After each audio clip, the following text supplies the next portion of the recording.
Hello friends, welcome to Masters Academy YouTube channel. Last lecture में आपको हमने बताया था effect on sound wave by various parameters. आपको हम अलग अलग पैरामीटर्स के द्वारा बताए थे कि किस तरीके से साउंड वेव पे उसका इफ़ेक्ट होता है, जिसमें आपको हम बताए थे ह्यूमिडिटी किस तरीके से इफ़ेक्ट करता है, विंड का वेलोसिटी क्या होता है, किस तरीके से इफ़ेक्ट करता है, डेंसिटी, मॉलिक्यूलर वेट और अदर पैरामीटर्स जो कि हमारे साउंड पे वो इफ़ेक्ट करता है। चलिए उससे हम लोग आगे आज समझने का कोशिश करते हैं intensity of sound. Intensity of sound क्या होता है? तो जैसा कि आपको हम इंटेंसिटी के बारे में सिंपल हार्मोनिक मोशन में ही बताए थे कि इंटेंसिटी क्या होता है। जिस तरीके से एम्पलीट्यूड होता है, एम्पलीट्यूड मैक्सिमम डिस्प्लेसमेंट होता है, उसी तरीके से इंटेंसिटी क्या होगा, ये मैक्सिमम साउंड होगा। ये क्या होगा? Maximum sound. Intensity of sound it determines loudness. ये क्या बताता है? लाउडनेस। मतलब कि आप जैसे कि आप कितना तेज़ बोल रहे हैं तो आपका इंटेंसिटी कितना होगा, कितना तेज़ बोलने का आपका इंटेंसिटी होगा, मतलब कि आपके लाउडनेस को ये बताएगा। इसको कैसे डिफाइन करेंगे हम लोग? Energy transmitted per unit time per unit area.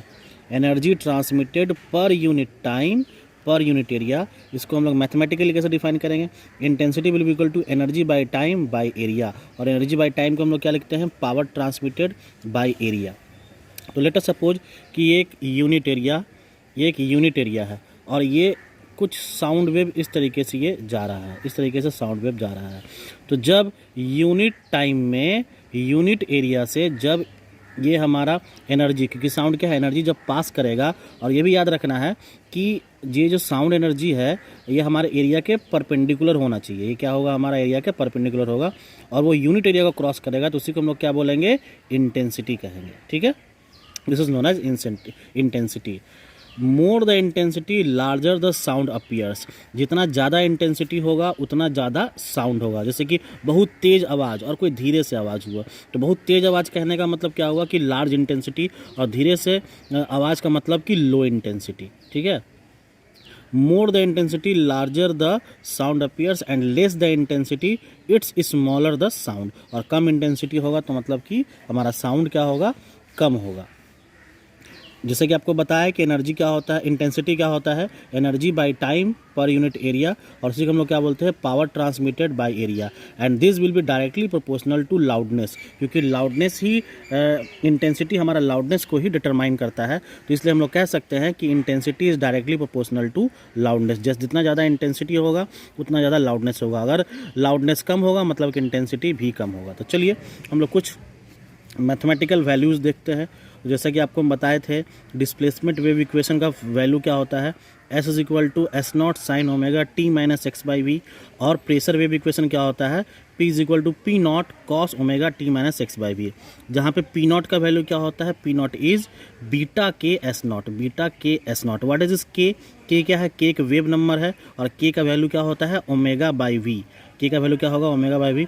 इसका मतलब पी नॉट का वैल्यू कितना हो जाएगा? Beta omega S naught by v.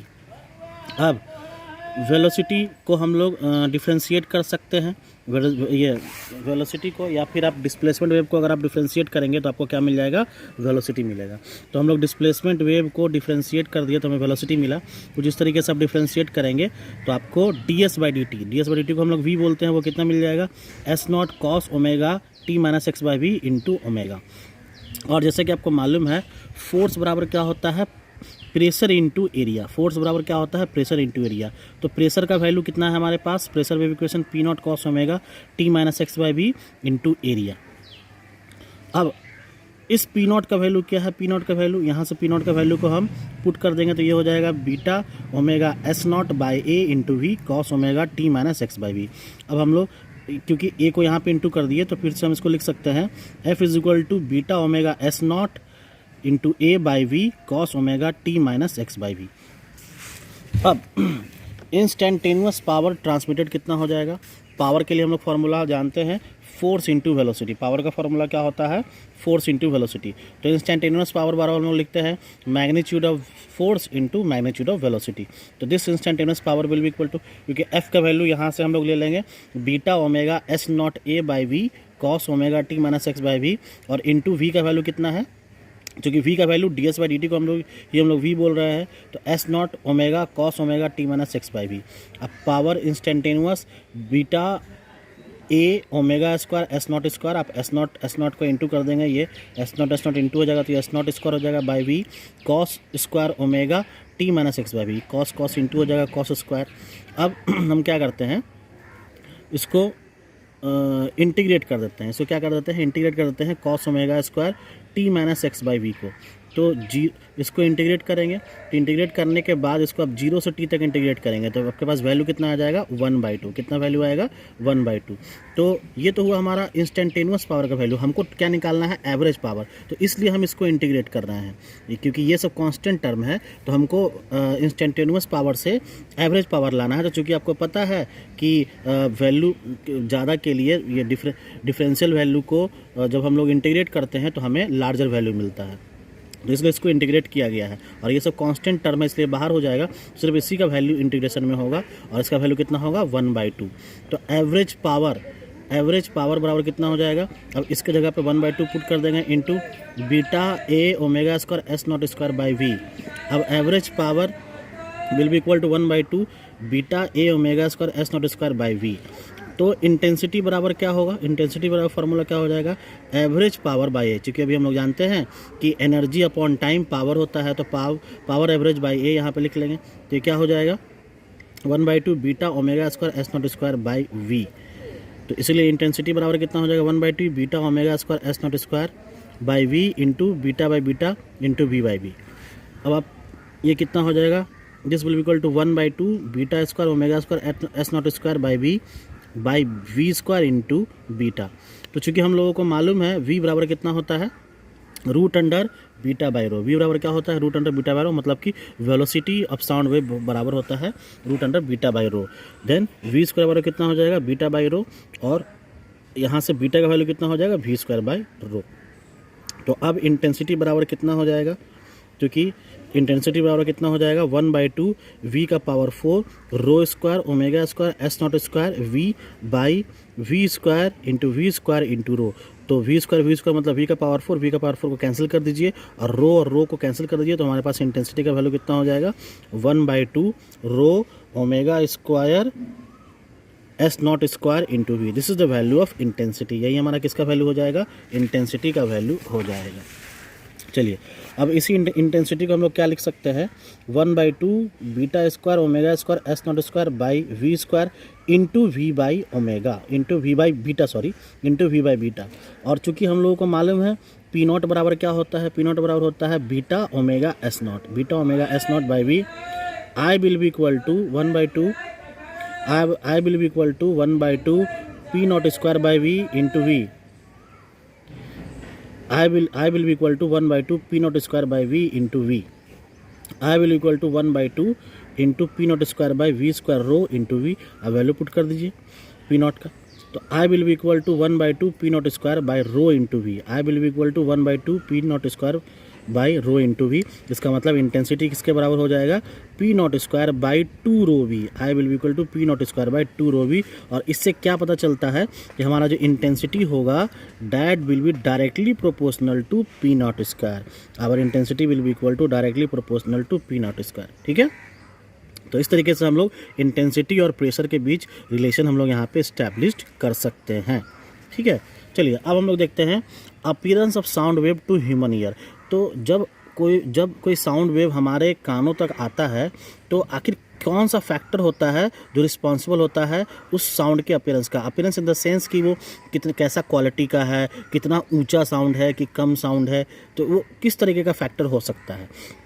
तो वो फैक्टर क्या हो सकते हैं, पहला पिच होगा, दूसरा क्या होगा लाउडनेस, और तीसरा क्या होगा क्वालिटी। पहला क्या होगा पिच, दूसरा क्या होगा लाउडनेस, और तीसरा क्या होगा क्वालिटी। पिच, अब पिच क्या है, सबसे पहले हम देखते हैं pitch is related to frequency. Pitch जो है फ्रीक्वेंसी से रिलेटेड होगा, ये चीज़ ध्यान रखेंगे। Pitch is related to frequency, it's related to frequency of sound wave. देखिए लो पिच अगर होगा, अगर हम कहते हैं कि लो पिच, इसका मतलब कि ये low frequency of sound wave होगा। अगर हम कहते हैं कि लो पिच का साउंड है, इसका मतलब ये लो फ्रीक्वेंसी का साउंड वेव होगा। तो लो फ्रीक्वेंसी का साउंड वेव क्या हो सकता है, तो मेल वॉइस, जो मेल का वॉइस है, जैसे कि भारी भरकम, क्योंकि मेल का वॉइस कैसा होता है, भारी भरकम का आवाज़ होता है, तो वो लो पिच का साउंड होगा।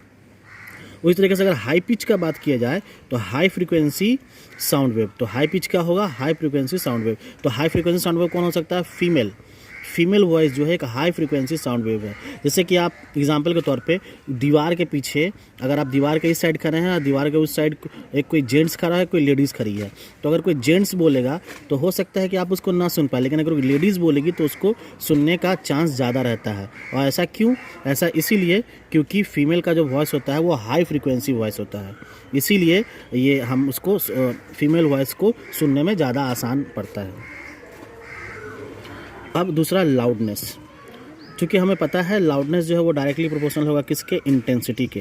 तो loudness is directly proportional to intensity and directly proportional to P naught square. Loudness जो है वो डायरेक्टली प्रोपोर्शनल होगा इंटेंसिटी के, और इंटेंसिटी किसके डायरेक्टली प्रोपोर्शनल होता है? पी नॉट स्क्वायर का होता है, जो कि अभी हम लोग देखे थे। और ये चीज़ हमेशा याद रखिएगा, लाउडनेस को हमेशा हम लोग मेज़र करते हैं डेसिबल में। Always loudness is measure in decibel. Loudness is always measure in terms of decibel. जिसका सिंबल होता है डीवी। अब लाउडनेस के लिए एक फार्मूला दिया गया है जिसको आप लोगों को याद करने का जरूरत है। आप हालांकि आपके सिलेबस में नहीं है, लेकिन आप लोग ये सब जान लें। लाउडनेस का जो फार्मूला होता है वो 10 log to the base 10 I by I naught. Loudness is equal to 10 log to the base 10 I by I naught. इसी फार्मूले पे जो लाउडनेस का जो मीटर आता है, साउंड मीटर जो आता है, वो इसी फार्मूले पे काम करता है। Loudness is equal to 10 log to the base 10 I by I naught in decibel. और आई नॉट का वैल्यू क्या होगा? आई नॉट का 10 to the power -12 ओमेगा पर मीटर स्क्वायर। और ये क्या है? It's a minimum Audible intensity. ये क्या है? It's a minimum Audible intensity. चलिए, जहाँ तक बात हुआ मिनिमम ऑडिबल इंटेंसिटी का, तो अगर जैसे कि अगर हम लोग किसी से बात करते हैं, विस्परिंग, जिसको हम लोग विस्परिंग बोलते हैं, अगर हम किसी से बात कर रहे हैं तो उस दौरान जो हमारा साउंड का जो स्पीड होगा वो कितना होगा इन डेसिबल? एक्चुअली जो मेजरमेंट होगा वो कितना होगा? 10 to 20 डेसिबल। 10 to 20 डेसिबल अगर हम किसी से विस्परिंग कर रहे हैं। अगर किसी से हम बात कर रहे हैं, विस्परिंग का मतलब समझते हैं, जैसे फुसफुसाना जो होता है वो क्या हुआ? विस्परिंग। तो 10 से 20 डेसिबल का हुआ। अगर टॉकिंग का बात करेंगे, किसी से बात कर रहे हैं, तो वो कितना हो जाएगा? 20 to 30 डेसिबल। कितना हो जाएगा? 20 to 30 डेसिबल। अगर साउट कर रहे हैं, अगर किसी पे चिल्ला रहे हैं, वो कितना हो जाएगा? 30 से 40 डेसिबल। 30 से 40 डेसिबल का साउटिंग होगा। कार हॉर्न, कार का जो हॉर्न होगा वो 70 से 80 डेसिबल का हो सकता है। 70 से 80 डेसिबल का। ट्रेन हॉर्न, जो ट्रेन का जो आवाज़ होता है वो कितना होता है? 80 से 90 डेसिबल। 80 से 90, 80 to 90 डेसिबल। एयरक्राफ्ट, जब जो प्लेन वगैरह जो जैसे कि जब चलता है तो उसका कितना साउंड वेव होगा? 100 से 110 डेसिबल। 100 से 110 डेसिबल। इनफैक्ट आपको बता दें कि जब 110 डेसिबल के ज़्यादा अगर साउंड वेव होगा तो वो आप उसको सुन नहीं पाएंगे। इनफैक्ट हम लोग सुनने के काबिल नहीं रहेंगे, हम लोगों को इरिटेट होने लगेगा, हम लोगों को सुनने में कठिनाई होने लगेगा। तो जैसे कि एयरक्राफ्ट वगैरह जब जाता है तो आप देखिएगा कि 110 डेसिबल के बाद वो सुनने में बहुत ही परेशानी होता है। जेट प्लेन का टेक ऑफ करते हुए आप देख लेंगे तो उसके साउंड को आप सुन ही नहीं पाएंगे। इसलिए आप लोग देखते होंगे कि वो लोग एक प्लग लगा के रखता है, हमेशा कान के पास प्लग लगा के रखता है ताकि उसके साउंड से उनको प्रॉब्लम ना हो। तो 120 से 130 डेसिबल। और रॉकेट का आवाज़ तो और भी बहुत ज़्यादा होता है, वो कितना होता है? 130 से 150 डेसिबल। ठीक है, 130 से 150 डेसिबल। तो ये बात जान लें कि 110 डेसिबल के बाद बहुत ही टफ हो जाता है हम लोग को सुनना। After 100 to 110 decibel it is tough to be audible. उसको बहुत ही मुश्किल से हम लोग सुन पाते हैं। अगर उससे ज़्यादा सुनने की कोशिश करें, हो सकता है हमारे कान का जो पर्दा है वो फट जाए, क्योंकि वो उतने ज़्यादा फ्रिक्वेंसी को, उतने ज़्यादा डेसिबल को बर्दाश्त नहीं कर सकता है। ठीक है, तो इस तरीके से लाउडनेस डिपेंड करेगा हमारे एक्टिविटी पे कि हम किस तरीके का एक्टिविटी कर रहे हैं। विस्परिंग करेंगे, टॉकिंग करेंगे, साउटिंग करेंगे, तो सब के लिए अलग अलग डेसिबल से मेजरमेंट डिफाइंड है। ठीक है, तो चलिए आगे हम लोग देखते हैं क्वालिटी किस पे डिपेंड करेगा? क्वालिटी जो है डिपेंड करेगा nature of wave form. Quality जो है वो वेव पे डिपेंड करेगा कि जब हम साउंड कहीं से आता है या फिर जाता है तो साउंड एक वेव बनाते हुए जाता है। ठीक है, तो वो किस तरीके का वेव बना रहा है वो उस पर डिपेंड करेगा उसका क्वालिटी। फॉर एग्जांपल, अगर आप कोई क्लासिकल म्यूज़िक सुन रहे हैं, ठीक है, क्लासिकल म्यूज़िक सुन रहे हैं, तो आप ध्यान से देखिएगा कि बड़ा ही सुनने में आपको आनंद आएगा और वो कुछ इस तरीके का वेव बनेगा, कुछ इस तरीके का वेव बनेगा। तो हम लोग आसानी से उसको सुन सकते हैं। और ये क्या होगा? क्लासिकल म्यूज़िक को अगर आप घंटों भी सुनते रहें तो आपको इरिटेशन नहीं होगा, लेकिन वही अगर आप रॉक म्यूजिक सुनते हैं, तो देखिए उसके द्वारा ग्राफ कुछ इस तरीके का बन सकता है, वेव कुछ इस तरीके का बन सकता है। अगर आप रॉक म्यूजिक सुनते हैं, कुछ देर तो आपको सुनने में बहुत अच्छा लगेगा, लेकिन धीरे धीरे थोड़ा थोड़ा इरिटेट करने लगेगा। कुछ देर तो अच्छा लगेगा, लेकिन धीरे धीरे इरिटेट करने लगेगा। फिर उसी तरीके से अगर आप रॉक से भी थोड़ा सा और रफ म्यूजिक में जाए, तो वो हो सकता है कुछ इस तरीके का ग्राफ बने, जो थोड़ा सा रफ म्यूजिक, मतलब कि जो शोर करता है। अगर बात किया जाए नॉइज़ का, जो बहुत ही एकदम भीड़ भाड़ वाले इलाके में जो हल्ला होते रहता है, या फिर 2-3 कोई बैंड वाला एक साथ एक ही जगह पे बजा रहा हो, तो उस समय क्या आपको लगेगा, एक शोर हो रहा है, एक नॉइज़ हो रहा है। तो नॉइज़ के लिए कुछ इस तरीके का ग्राफ बनेगा। तो आप यहाँ से समझ सकते हैं कि ये डिपेंड करेगा हमारे क्वालिटी पे, ठीक है। तो चलिए आप इतना ही रहने देते, तो आपको हम बताएंगे वेव फ्रंट क्या होता है, और हम लोग समझेंगे कि वेव फ्रंट क्या है। आज के लिए इतना ही, थैंक्स।